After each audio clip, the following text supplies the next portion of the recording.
Okey. Alhamdulillahillazi arsala rasulahu bil huda wa dinil haq liyuzhirahu 'alad din kulli walau karihal musyrikun. Asyhadu an la ilaha illallah wa asyhadu anna Muhammadan abduhu wa rasuluh.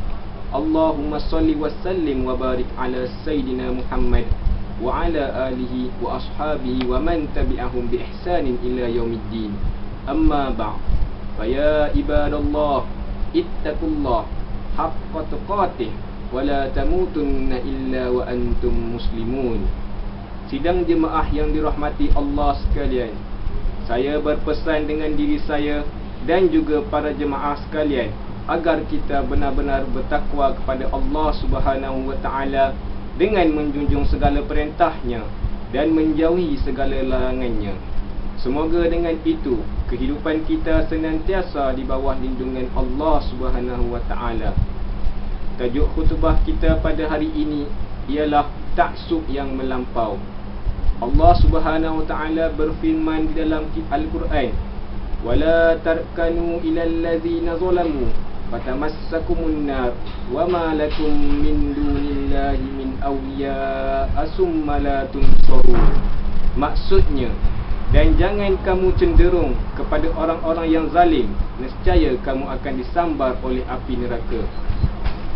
Sidang jemaah yang dirahmati Allah, pada zaman milenium ini seringkali meniti di bibir-bibir masyarakat Islam, khususnya di Malaysia, mengenai isu ta'assub.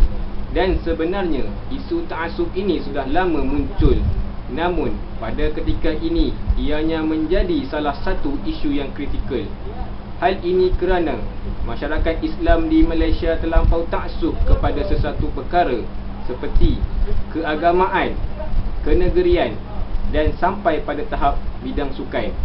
Ta'assub dan ketaksuban seringkali difahami sebagai berpegang kepada sesuatu tanpa melihat kepada kebenaran yang terangkum di dalamnya.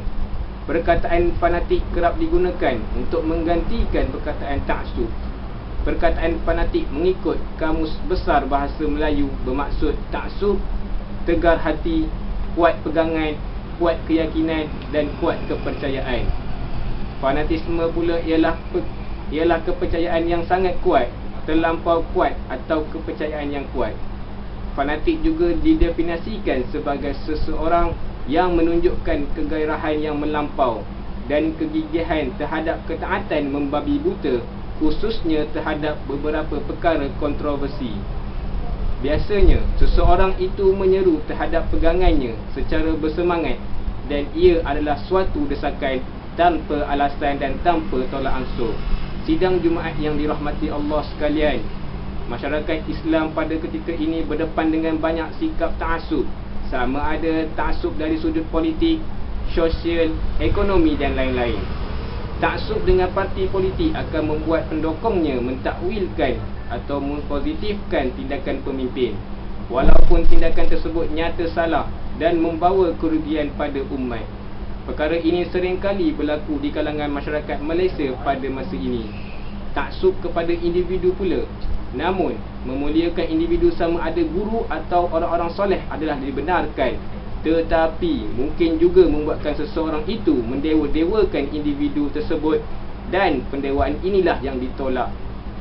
Ta'assub kepada sesuatu sistem ekonomi membuatkan seseorang suka berubah kepada sistem ekonomi yang lain, iaitu sistem ekonomi Islam.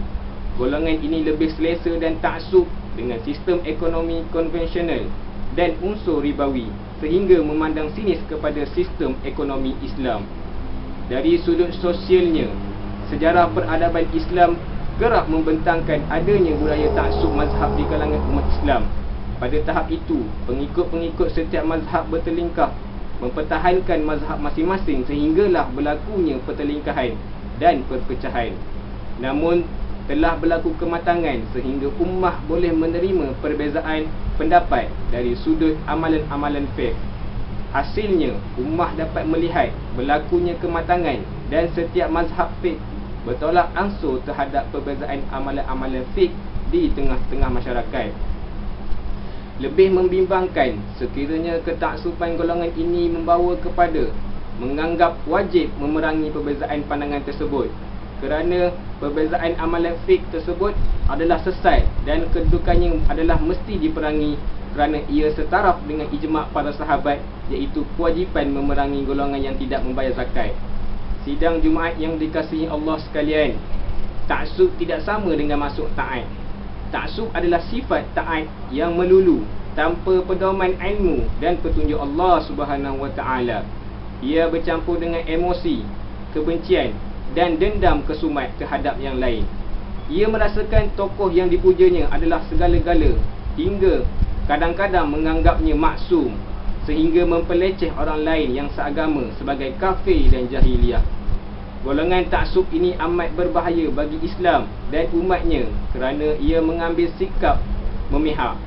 Pertimbangan berasaskan keadilan tidak dijadikan pedoman. Fikiran dan hati budinya tertutup untuk melihat kebaikan orang lain. Lalu sikap serta cakapnya sering mencela orang yang tidak disukainya. Ia amat berlawanan dengan kaedah Rasulullah SAW melakukan ibadah. Al-Quran memberikan pedoman, watawasau bil haq watawasau bis sabr, yakni menyampaikan yang hak atau kebenaran menuntut kesabaran. Islam adalah agama dakwah. Terlibat dalam siasah pun jalur dakwah harus menjadi keutamaan. Melakukan dakwah adalah tugas para da'i dan murabbi. Yang memberi hidayah adalah Allah Subhanahu Wa Taala. Al-Quran membenci sifat isti'jal atau gopoh yang menyebabkan tidak wujud keseimbangan antara dukungan idealism dan pemahaman terhadap realiti. Sikap ta'assub ini amat berbahaya bagi perkembangan ilmu dan pemikiran. Ulama fiqh yang terkenal seperti Imam Syafi'i, Imam Hanbali, Imam Maliki dan Imam Hanafi mengambil sikap berlapang dada dalam pendekatan fiqh yang diambil. Mereka mendapat dukungan parti walaupun kepimpinan parti. Golongan ta'assub ini tidak menjadi asas ilmu sebagai sumber pedoman. Sedikit ilmu yang mereka tahu, latar dulunya jahil, menjadi mu'allaf dakwah, berkecimpung dalam politik dan menjadi jurucakap popular untuk memecah belahkan umat. Mereka mendapat dukungan parti walaupun kepimpinan parti tahu mereka ini kurang ilmu, tetapi dikemukakan untuk mendapat sokongan popular dari masyarakat. Asas taat adalah sesuatu yang amat penting. Dalam konteks memperkasa umat Islam, asas taat ini adalah pedoman perjuangan yang baik untuk maju dan berjaya. Setiap pihak harus menjaga amanah kepimpinan dan kepengikutannya. Dari situ, proses muhasabah dan pembetulan diri dapat berlaku dan kualiti kepimpinan dan kepengikutan menjadi lebih baik. Sementara ketaksupan menjadi punca perpecahan di kalangan umat Melayu. Ini adalah sesuatu bencana yang mesti dihindarkan. Barakallahu li wa lakum fil Qur'anil azim wa nafa'i wa iyyakum bima fihi minal ayati wa zikril hakim. Fataqabbal minni wa minkum tilawatahu innahu huwas samiul alim. Wastaghfirullahal azim li wa lakum wa lisairil muslimina wal muslimat wal mu'minina wal mu'minat fastaghfiruh faya fawzal mustaghfirin wa ya najatat taibin.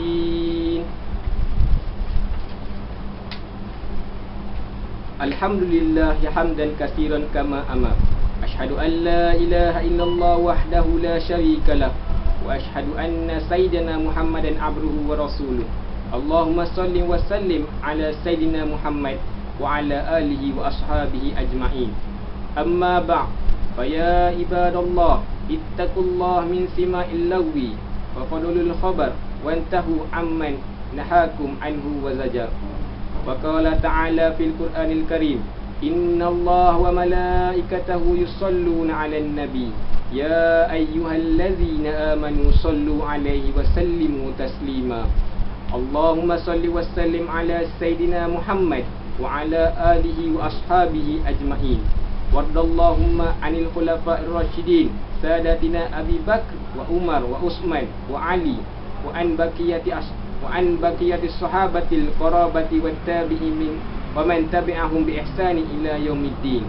Ibadallah, innallaha ya'muru bil 'adli wal ihsan wa ita'i dzil qurba wa yanha 'anil fahsya'i wal munkari wal baghi ya'izukum la'allakum tadhakkarun. Fadhkurullahal 'azim yadhkurkum washkuruhu ala ni'mahi yazdikum was'alu min fadlikum yu'tikum wa la zikrallahu akbar wallahu ya'lamu ma tasna'un.